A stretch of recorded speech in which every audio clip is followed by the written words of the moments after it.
जय जिनेन्द्र। मोक्ष मार्गस्य नेतारम् भेतारम् कर्म भूभृता ज्ञातारम् विश्वतत्त्वानां वन्दे तद्गुणलब्धये वन्दे तद्गुणलब्धये। अनंत उपकारी, आस्था के आयाम, चरम तीर्थंकर श्रमण भगवान महावीर को वंदन। प्रभु की परंपरा में विचरण करने वाले समस्त चारित्र आत्माओं को वंदन। आत्मबंधुओं, सुशील माताओं एवं बहनों, श्री कर्नाटक जैन स्वाध्याय संघ बैंगलोर के तत्वावधान में आयोजित आगम गाथा विवेचन की इस विशेष कक्षा में मैं शांतिलाल बोहरा आप सभी का हार्दिक स्वागत एवं अभिनंदन करता हूं। हमारी कक्षा धर्म स्वरूप के विषय पर चल रही है। बंधुओं, धर्म किसे कहते हैं, धर्म का क्या स्वरूप है, इसकी हम थोड़ी सी चर्चा करने के बाद फिर हम 5 गाथाएं जो गत कक्षाओं में संपन्न हुई है उसका थोड़ा सा स्वरूप समझने का प्रयास करेंगे। तो सबसे पहले धर्म किसको कहते हैं इसकी हम चर्चा करेंगे। लास्ट जो स्लाइड है उसको एक बार डाल दीजिए सर।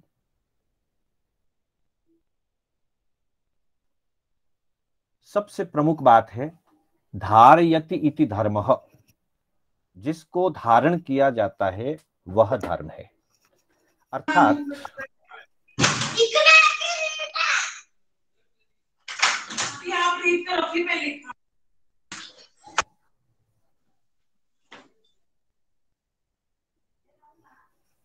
जिसको आत्मा धारण करती है, कहने का तात्पर्य यह है कि धर्म सिर्फ सीखने और समझने से नहीं हो जाता है। धर्म सिर्फ गाथाओं का अध्ययन करने से नहीं हो जाता है। धर्म होता है प्रभु के सिद्धांतों के अनुसार जो दिशा निर्देश दिए गए हैं, उन दिशा निर्देश का अपने जीवन में आचार के रूप में धारण करना पड़ता है। जब वही शिक्षाएं, वही प्रभु की देशना हम अपने जीवन में धारण करते हैं, आचार के रूप में जब हम उसको स्वीकार करते हैं, धारण करते हैं, उसे धर्म कहा जाता है। इसको समझने के लिए एक छोटा सा उदाहरण हम ध्यान में लेना चाहेंगे। एक घर में एक महिला ने अपने 10 साल के बालक से कहा कि गली के बाहर एक छोटी सी दुकान में दूध मिल रहा है, वहां से जाकर के दूध लेके आओ। बालक जाने लगा, दरवाजे तक जाकर के वापिस आया और बताया कि बारिश हो रही है, मैं नहीं जा सकता। मां ने कहा छतरी लेकर के चले जाओ, तुम नहीं भीगोगे। वो छतरी लेकर के गया। 2 मिनट के बाद वापिस आ गया कि मैं छतरी लेकर के भी गया, फिर भी भीग रहा हूं। मां ने कहा छतरी को खोल करके सही ढंग से अपने ऊपर धारण करो, तभी तुम सुरक्षित हो पाओगे। अगर तुम छतरी को हाथ में लेकर के बंद रख करके अगर चल रहे हो, छतरी को हाथ में लेने से ही सिर्फ काम नहीं होता है। छतरी लेने के बाद उसको सही ढंग से खोलना और खोलने के बाद सही दिशा में अपने ऊपर धारण करना। अगर साइड में भी लेकर के चलते हैं तो वर्षा से और धूप से हमारी सुरक्षा नहीं हो सकती। तो धारण करना आवश्यक है और सम्यक ढंग से, सही ढंग से उसको धारण करना आवश्यक है, तभी वह धर्म हमारी आत्मा की रक्षा और सुरक्षा कर सकता है। इसलिए कहा कि सम्यक रूप से आचरण करना चाहिए। दूसरा अर्थ बताया धर्म का, अहिंसा परमो धर्म। जितने भी प्रकार की धर्म क्रियाएं हैं उन सब में अहिंसा सर्वोत्कृष्ट है, परम धर्म के रूप में है। अर्थात हम समस्त दूसरे जीवों को अपनी आत्मा के समान समझ करके किसी भी जीव को हम कष्ट न पहुंचाएं, असाता और पीड़ा न पहुंचाएं, उसका नाम अहिंसा है और वही परम धर्म है। और एक परिभाषा कही जाती है, वत्थु सहावो धम्मो, वस्तु का स्वभाव ही धर्म है।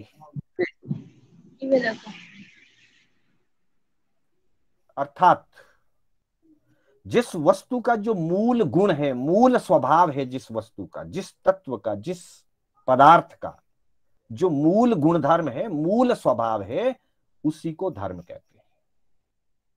जैसे पानी का स्वभाव शीतलता है, अग्नि का स्वभाव उष्णता है, शक्कर का स्वभाव मिठास है, आत्मा का स्वभाव सुख है, आत्मा का स्वभाव ज्ञान है, आत्मा का स्वभाव आनंद है। तो ज्ञान में रहना, आनंद में रहना, सुख में रहना, दूसरों को आनंद देना, सुख पहुंचाना, इसका नाम धर्म है। आनंद में रहने के लिए, ज्ञान में रहने के लिए जो प्रयास किया जाता है, जो साधना की जाती है, जो धर्म क्रिया की जाती है, उस धर्म क्रिया को उपचार से धर्म कहते हैं। मूलतः वस्तु का स्वभाव, आत्मा का स्वभाव है शांत रहना, निर्मल रहना, शुद्ध रहना, सुखमय रहना, ज्ञानमय रहना, यह आत्मा का स्वभाव। इसलिए यही धर्म है, ज्ञाता दृष्टा भावों में रहना धर्म है। और बहुत सामान्य भाषा में कहा गया आणाय धम्मो, ज्ञानियों की जो आज्ञा है, ज्ञानी पुरुषों की, तीर्थंकर भगवंतों की, सर्वज्ञों की जो आज्ञा है, आराधना के लिए, आचरण के लिए जो आज्ञा है, उसी का नाम धर्म है। हम उनकी आज्ञा का पालन करें तब हम धर्ममय हैं। हम उनकी आज्ञा का पालन न करें तो हम धर्ममय नहीं हो सकते। अब उन आज्ञाओं को पालन करने के लिए व्यक्ति कब अग्रसर होता है, तो उसके लिए सबसे पहले जो गाथा हमने ज्ञाता धर्म कथांग सूत्र से ली थी, उसको समझने का पुनः एक प्रयास करेंगे कि क्या संबंध है। जाव ना दुखम पत्ता, क्योंकि आत्मा का स्वभाव सुख है, इसलिए जब तक जीव को व्यवहारिक जगत में दुख की अनुभूति नहीं होती, वेदना पीड़ा की अनुभूति नहीं होती, वहां तक वो सुख के लिए प्रयास नहीं करता। इसलिए कहा कि जब तक दुख की प्राप्ति नहीं होती, मान भंसम च पाणिनो पायम, और प्राय जब तक उसका अपमान या उसका तिरस्कार नहीं होता, उसको अकेला नहीं छोड़ दिया जाता, उसको दुख और पीड़ा की अनुभूति जब तक नहीं होती, तब तक वो भाव पूर्वक धर्म को ग्रहण नहीं करता, धर्म को धारण नहीं करता। ताव न धम्मम गहनंती भाव ओ तेयली सुयव। एक एक गाथा अब हम करते जाएंगे। तो सबसे पहले हमने पहली गाथा की चर्चा की जो ज्ञाता धर्म कथांग सूत्र के अंतर्गत बताई। तो उस गाथा में तेतली पुत्र के उदाहरण से ये बात बताई गई। यहां एक प्रश्न आया मेरे पास कि तेतली पुत्र जब उनकी पत्नी कोटिला वह संयम लेने की अनुमति मांगती है, तब तेतली पुत्र ने ऐसा क्यों कहा कि तुम जब देवलोक जाओगी तो वहां से आकर मुझे प्रतिबोध देने के लिए आना, यह संकल्प करने पर ही मैं तुम्हें अनुमति दूंगी। ऐसा जो विषय आया था इस गाथा के अंतर्गत, तो किसी ने प्रश्न किया था कि ऐसा तेतली पुत्र ने क्यों कहा, क्या तेतली पुत्र को मालूम था कि वो देवगति जाएगी? देखिए ऐसी बात है, सामान्य जो जनमानस होता है, सामान्य जनमानस यही मान करके चलता है कि धर्म करने वाला साधक, सन्यासी, महात्मा, तपस्वी, त्यागी पुरुष देवगति जाते हैं। ये एक सामान्य जनमानस है। उस सामान्य जनमानस के आधार पर तेतली पुत्र ने अपनी भावना वहां पे व्यक्त की थी। तो धर्म प्राय जो है, दुख की अनुभूति होने पर व्यक्ति धर्म की तरफ बढ़ता है, क्योंकि आत्मा का स्वभाव सुख है, सुख ही धर्म है, सुख को प्राप्त करने का उपाय ही धर्म है, और संसार के समस्त जीवों को सुख पहुंचाने का नाम धर्म है। अब यह धर्म कब हमारे हृदय में टिकेगा? ग्रहण तो कर लिया, लेकिन वो टिकेगा कब? तब अगली गाथा में, उत्तराध्ययन सूत्र के माध्यम से दूसरी गाथा में हमने चर्चा की थी कि सोही उज्जूय भूयस, जो ऋजुभूत होता है, सोही उज्जूय भूयस धम्मो शुद्धस्य चित्तै, जो सरल हृदय होता है, जो आत्मा छल कपट नहीं करता है, बहुत पवित्र भावों में, सरल मानस में जो होता है, उसकी शुद्धि होती है। सरलता के बिना शुद्धि नहीं होती। जहां मायाचार होगा, दिखावा होगा, छल कपट होगा, धर्म के नाम से भी विपरीत परिस्थितियों को जीवन में धारण किया जाएगा, या धर्म न करते हुए भी अपने आप को धार्मिक ऐसा प्रस्तुत किया जाएगा, व्यवहार में वो धार्मिक कहला सकता है, लेकिन वास्तव में वो धर्मात्मा नहीं होगा। धर्मात्मा तभी होगा जब उसके जीवन में सरलता आएगी। सरलता से शुद्धि होती है, और जब हृदय शुद्ध होता है तो उसमें और विशिष्ट रूप से धर्म स्थिर हो पाता है। तब धर्म उसका स्वभाव बन जाता है। इसलिए कहा कि वत्तु सहावो धम्मो, धर्म उसका स्वभाव बन जाता है। और जब धर्म जीव का स्वभाव बन जाता है, तब वो शीघ्र ही निर्वाण को प्राप्त कर लेता है, मोक्ष को प्राप्त कर लेता है। धर्म करना क्रिया रूप है, और धर्ममय स्वभाव हो जाना भाव रूप है। एक हम यतना पालने के लिए यतना पालते हैं, और एक हमारा स्वभाव बन जाता है कि पल पल पर हमारे अंतर में यतना स्थिर हो जाती है। एक हम व्यवहार की दृष्टि से, हाँ कोई कुछ कहे नहीं, अच्छा नहीं लगता है, इसलिए मुझे क्षमा भाव रखना चाहिए, शांत भाव रखना चाहिए, वो भी अच्छी बात है। लेकिन एक दूसरा स्तर बनता है कि क्षमा और शांत स्वभाव जीवन का अंग बन जाता है। तब कहते हैं धम्मो शुद्धस्य चित्ते, इतना शुद्धिकरण हो जाता है कि धर्म अपने में स्थिर हो जाता है, स्वभाव रूप बन जाता है, वत्तु सहावो धम्मो। तब वो शीघ्र ही मोक्ष को प्राप्त कर लेता है। तीसरी गाथा में बताया कि ऐसा जो धर्म है वह उत्कृष्ट मंगल है। जिस धर्म को हम धारण करने जा रहे हैं, प्रभु ने जिसको धर्म बताया है, वह धर्म उत्कृष्ट मंगल है। धम्मो मंगल मुक्किठम अहिंसा संयमो तवो, वह धर्म अहिंसा रूप है। अभी हमने बात की थी, अहिंसा परमो धर्म, अहिंसा ही परम धर्म है। तो यहां कहा कि वो जो अहिंसा रूप धर्म है, उस अहिंसा के साथ में संयम और तप की आवश्यकता है, क्योंकि बिना संयम के अहिंसा का पूर्ण रूप से पालन नहीं होता, और तप किए बिना, इच्छाओं का निग्रह किए बिना अहिंसा की पूर्णता नहीं आ सकती।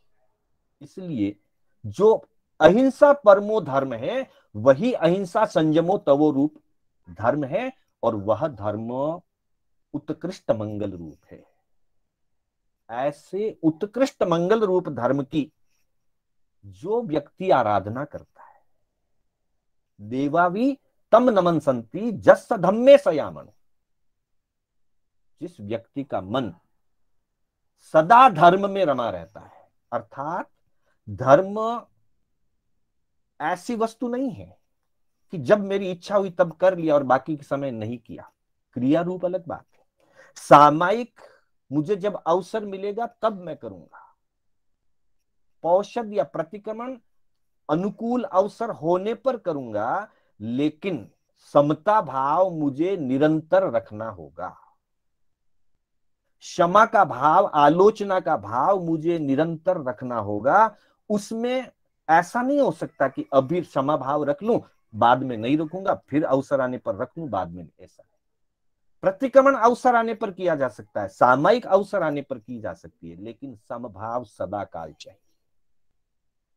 प्रतिक्रमण की, आलोचना की, शुद्धि की, दोषों के प्रति जागरूकता की जो भावना है वो प्रतिपल चाहिए। इसलिए एक उदाहरण दिया करते हैं कि एक होता है कर्मचारी और एक होता है दास। हालांकि आज के युग में दास प्रथा नहीं है, स्लेवरी सिस्टम बंद हो चुका है, लेकिन समझने के लिए, जो कर्मचारी होता है उसकी अपनी एक टाइमिंग होती है, time schedule. 8 hours duty, 6 hours duty, 10 hours duty, जो भी उसका टाइम शेड्यूल है, वो अपने टाइम शेड्यूल पर काम करेगा, फिर चला जाएगा, उसके बाद वो काम नहीं करेगा। और एक होता है दास, सेवक। रात को 12 बजे भी उसको कह दिया जाए कि भाई ये काम करना है, तो दास का ये कर्तव्य है कि वो हमेशा उस कार्य के लिए तैयार रहता है, 24/7। सेवक 24/7 अपनी सर्विस देता है। धर्म करने वाला व्यक्ति कर्मचारी जैसा नहीं है कि ड्यूटी ड्यूटी काम कर लिया, नहीं, वो प्रभु के चरणों का सेवक है, वह प्रभु के चरणों का दास है। 24/7 निरंतर देवावी तम नमन संति जस धम्मे सयामणो। जिसका मन सदा धर्म में रमा रहता है, एक पल के लिए भी समयम गोयम मापमाए, एक पल के लिए भी वो प्रमाद में नहीं आता है, अप्रमत्तता में रहता है, सदा काल धर्म के अंदर रहता है, प्रभु के प्रति समर्पित रहता है, प्रभु के सिद्धांतों के प्रति समर्पित रहता है। देवावी तम नमन संति, देवता भी उसको नमस्कार करते हैं। अब कहा कि वो धर्म कब करें, समय तो होना चाहिए। वैसे तो भाव रूप से तो धर्म सदा काल 24/7, क्योंकि धर्म स्वभाव है। क्या मिठास के बिना शक्कर रह सकती है? क्या शीतलता के बिना पानी रह सकता है? क्या नहीं रह सकता? वो स्वभाव है उसका, वो उसके साथ सदा काल रहता है। शक्कर के साथ मिठास हमेशा रहती है, पानी के साथ शीतलता सदा काल रहती है। कभी उसको गर्म भी कर दिया जाए, उष्ण भी कर दिया जाए, तो बाह्य रूप से वो भले ही गर्म हो जाएगा, लेकिन गर्म उबलते पानी को भी अगर आग के ऊपर डाला जाए तो आग को भड़काएगा नहीं, आग को शांत कर देगा। अर्थात उसका जो मूल गुण है शीतलता, वो उसमें सदा काल रहेगा।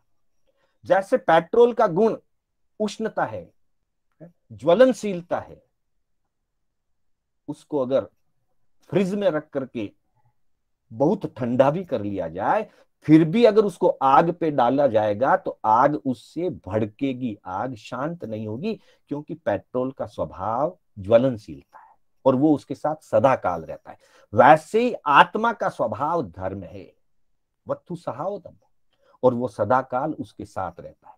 लेकिन क्रिया रूप से करने के लिए कुछ अनुकूलता होती है, कुछ व्यवस्थाएं होती है, उन व्यवस्थाओं को देख करके क्रिया रूप किया जाता है। तो उसके लिए 10वें कालिक सूत्र के 8वें अध्ययन की 36वीं गाथा में, जिसकी चर्चा हमने संभवतः कल ही की थी, जरा जाव न पीड़ई वाही जाव न वड्ढई जाव इंदिया न हायंती ताव धम्मम समायरे।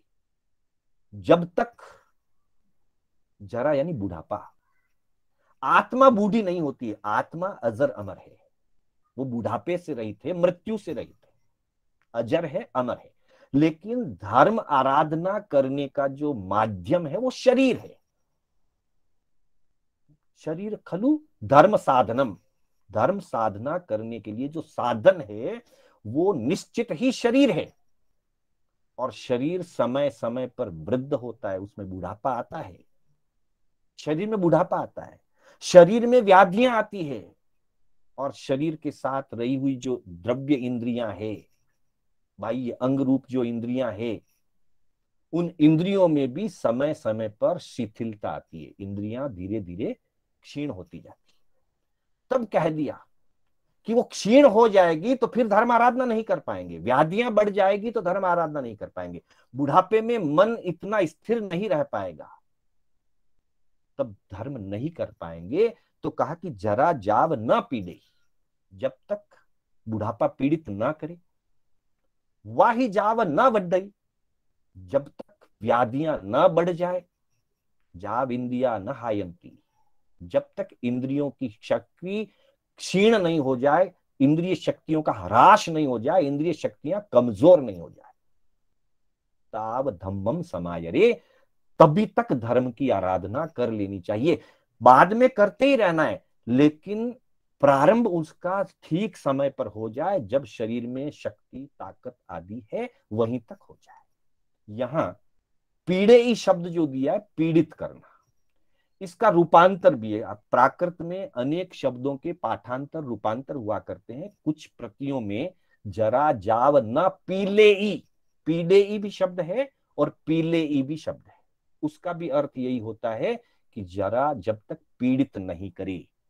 तो चाहे जरा जाव न पीड़े ई ऐसा पढ़ा जा सकता है, अथवा जरा जाव न पीले ई ऐसा भी पढ़ा जा सकता है। तो पुनः जरा जाव न पीड़े ई, वाही जाव न वड्ढई, जाव इंदिया न हायंती, ताव धम्मम समायरे। ये विशेष रूप से जो नियमित धर्म आराधना नहीं कर पाते हैं, प्रतिदिन धर्म आराधना नहीं कर पाते हैं, उनके लिए भाव रूप तो हमेशा धर्ममय रहना है, पर क्रिया रूप धर्म आराधना जो रेगुलर नहीं कर पाते हैं, हमारे जैसे ग्रस्त जीवों के लिए, प्रमादी जीवों के लिए विशेष रूप से प्रभु ने फरमाया है कि जब तक बुढ़ापा पीड़ित नहीं करे, जब तक शरीर में व्याधियां ना बढ़ जाए, जब तक इंद्रियां क्षीण ना हो जाए, अर्थात जब तक इंद्रियां मजबूत है, शरीर स्वस्थ है और अवस्था अनुकूल है, बुढ़ापा नहीं आया है, उसके पहले ही धर्म का आचरण शुरू कर लेवे और धर्म सम्यक रूप से आचरण करे। इसलिए कहा आणाय धम्मो, प्रभु ने जिस प्रकार धर्म की आराधना करने की आज्ञा दी है, अनुज्ञा दी है, उसी के अनुसार, उसी के अनुरूप धर्म क्रिया की जाए, तब कहा जाता है आणाय धम्मो। तो इस तरह से धर्म वस्तु का स्वभाव भी है, धर्म जीवन में आचरण करने से होता है, धर्म का सबसे प्रमुख रूप अहिंसा है और धर्म का व्यवहार आज्ञा है। आज्ञा व्यवहार से धर्म जीवन में घटित होता है। तो इन सारी बातों को ध्यान में रखते हुए हम अपने जीवन में धर्म आराधना करें, तो हमारी आत्मा में सुख और ज्ञान और आत्मबल, या ज्ञान दर्शन सुख और शक्ति, आत्मशक्ति, इनका विकास होता जाएगा और होते होते वो अनंत ज्ञान, अनंत दर्शन, अनंत सुख और अनंत आत्म सामर्थ्य या शक्ति तक पहुंचेगा। तब हमारी आत्मा की मुक्ति होगी, पूर्ण रूपेण अनंत सुखों में हमें लीनता की प्राप्ति होगी। इन्हीं शब्दों के साथ मैं अपने शब्दों को विराम देना चाहूंगा। समय पूर्ण होने जा रहा है। मेरे बोलने में कोई स्खलना हुई हो अथवा जिनाज्ञा विपरीत कोई कथन हुआ हो, कभी उपयोग चूक जाने से शब्द आगे पीछे निकला हो, तो उसके लिए बारंबार मिच्छामि दुक्कडम करता